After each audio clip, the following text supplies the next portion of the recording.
I'm a tiny taggart in a brave new world, gonna free this town. If you didn't know about me already, well, you know it now. Hi guys, and welcome to my channel. I'm Objectivist Girl if you haven't met me already. And behind me you'll see a beautiful photo by Ariel Aguilar. You can have any picture turned into a beautiful canvas by him, and there's a link below, so make sure that you check him out. He's awesome. We're going to go over the news in February. I'm sorry it's been a really bleak month, but that's how it goes when you live under tyranny. So let's go ahead and get started. The revolutions in Ukraine and Venezuela have been going on, so I'm going to talk a little bit about that. So Ukraine revolution is actually very bleak, turns out.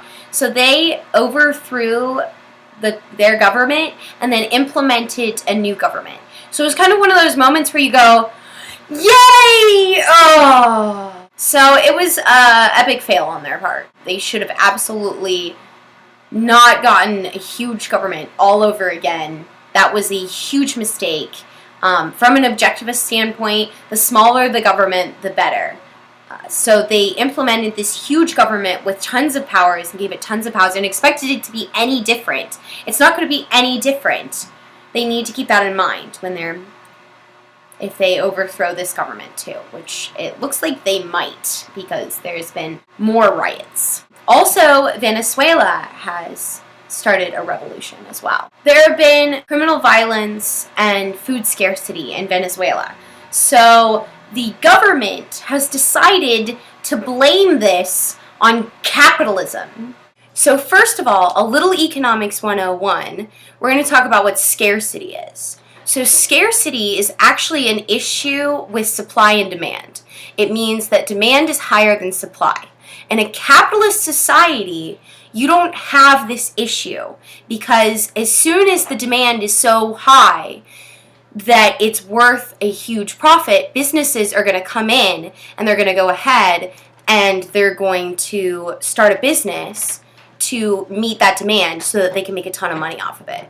So the market meets the needs of the supply and demand. So to blame this on capitalism is absolutely ridiculous. There's nobody that wouldn't get in the business of producing food in a food scarcity in a capitalist society. This just wouldn't be an issue. And also, it doesn't make logical sense in a capitalist society for people to steal things. It's just not efficient. So in a capitalist society, there's such an abundance of jobs that it would actually be more efficient for people who want to rob people to just go ahead and get a job. To blame such a thing on capitalism is ridiculous and illogical, and I think the Venezuelans see right through it, so thank goodness for that. The next thing we're going to talk about is the gun control bill in New Hampshire. So the New Hampshire House decided to try and pass a gun bill in New Hampshire. I don't know how many of you know about the Free State Project in New Hampshire, but the thing is that the government forgot that the Free State Project is in New Hampshire, so we're not going to let a gun control bill be passed, and that's exactly what we did. We fought it, and thank you to all the activists in the Free State Project who stood up against it. We won, of course. Now, if we could get even larger numbers here in New Hampshire, you should definitely consider moving to the Free State Project. I've got a link below for that. So you should definitely consider moving to the Free State Project because this is going to allow us to be able to repeal some of the legislation, which is even better. The next thing we're going to talk about is Liberty Forum and the International Students for Liberty Conference. So if you didn't go to either of these, you absolutely must next year. And if you did, you're going to know what I'm talking about. So this experience was amazing. So at the International Students for Liberty Conference, Jeffrey Tucker was there. He was also at Liberty Forum, and I'm sure you saw my interview with him. We had an amazing time at the International Students for Liberty Conference, which was in Washington, D.C., and Students for Liberty also gave us free t-shirts, so thank you guys for that. I recommend you getting involved with Students for Liberty. It's a great organization, and it has my personal stamp of approval. Also, at Liberty Forum, I got to interview with Jeffrey Tucker, and the Discovery Channel was actually there. They're making a documentary about the Free State Project. So you guys really missed out. It's incredible. So hopefully I'm going to be on that documentary, which would be really cool. So you guys should definitely check out going next year. And also, the Atlas Summit is coming up. So if you miss these two opportunities, you should definitely come to the Atlas Summit. What's cool about going to the Atlas Summit, which is an objectivist conference where we talk about objectivism and teach about objectivism, and you get to meet up with cool people, other objectivists, and you'll also get to meet me. So you should definitely come to this, because it's an amazing opportunity to learn more about objectivism and get to meet cool objectivists. So make sure that if you're interested, you let me know, and I'll help you get a scholarship if you're a student. So the next thing I want to talk about is the Supreme Court's decision to allow cops to enter people's homes without a warrant. So in the case of domestic violence, police are now allowed to enter your home as long as one of the people in the home consents and they arrest the other person. So more incentive to arrest. And it's also breaking the Fourth Amendment. So that's pretty miserable. I think that this law should be fought at all costs. We should find a way to fight this. If there is a group that is trying to do some activism against this, I hope you will message me and let me know. We need to keep fighting for our constitutional rights. This is utterly ridiculous that they think just because they arrest someone, which gives an incentive for arrest, that they can just enter your home now. As long as you're arrested, they can enter your home at any time they want, which is utterly ridiculous. If you're not upset about this, I urge you to do more research, because you should be very upset. There is no situation where police should feel like they have any right to enter your home without your permission. It is disastrous for our country to have this sort of violence happening. And I say violence because it is a violent, aggressive threat when someone enters your home without your permission. It's not okay. It's never okay under any circumstances.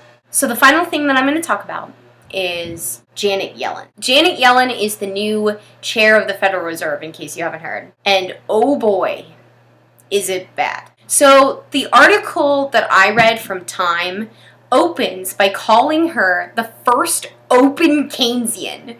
Since when did you have to hide in this country that you're a Keynesian?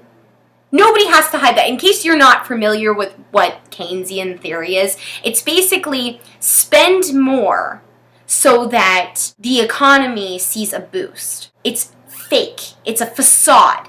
It doesn't actually exist. It's not creating any sort of good outcome for our economy to do that. What you want to do is follow the Hayek method, and you want to save and invest in companies that are going to build our economy. The government can't filter money into our economy and expect it to get any better. We need to lift regulations on businesses. We need to allow them to be able to do their job, and we need to get out of their way. And I'll be talking further about this when I get into business ethics, which is an Atlas Shrugged, and politics, and the role of government. But let me just tell you that the only role that government should ever play in the lives of individuals is to protect the rights of people.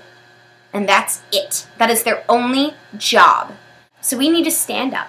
We need to fight for our corporations, fight for our businesses, and allow them to do their job so that they can offer more jobs. We can grow our economy, we can become smarter overall, and we can prosper as a country, because it's time for us to start prospering. So the final thing I'm going to say about the story is that there should be no chair of the Federal Reserve, because there should be no Federal Reserve. We need to shut down the Federal Reserve. We need to create our own independent currency. We need to invest in Bitcoin. We need to invest in gold. We need to have several currencies going on, competing currencies, because we need to let the market handle currency. We need demand to handle currency. Like I said, if somebody wants the rocks in my backyard, then there's no reason I can't trade them for food with the rocks in my backyard. There's no reason I can't do that, other than the government doesn't collect taxes off of it. We need to shut down the Federal Reserve. It's misleading to even call them the Federal Reserve. They're not actually part of the federal government. They're an independent entity. And reserve implies that we're saving money. We're not saving any money. We're increasing our own debt because they're printing money exhaustively. We need to shut down this horrible entity that is causing so much strain on the U.S. economy. It is so important that we stop this. It is so important that we stand up for what America really stands for. And that's growth and prosperity, not debt. So what do you guys think? Think I'm right? Is Yellen a disaster? Is the Federal Reserve a disaster? What do you think of Keynesian theory? And what do you think about these revolutions that are going on in Venezuela and the Ukraine? Tell me in the comment section below. I always look forward to hearing from my audience. Also, make sure you check out the links to my Facebook, Twitter, and my blog so you can hear even more from me. And check out the link to my song Shrug so you can hear the rest of the song. You heard that at the beginning of the video. And remember, guys, knowledge is not for all men, but for those who seek it. So, truly, keep seeking.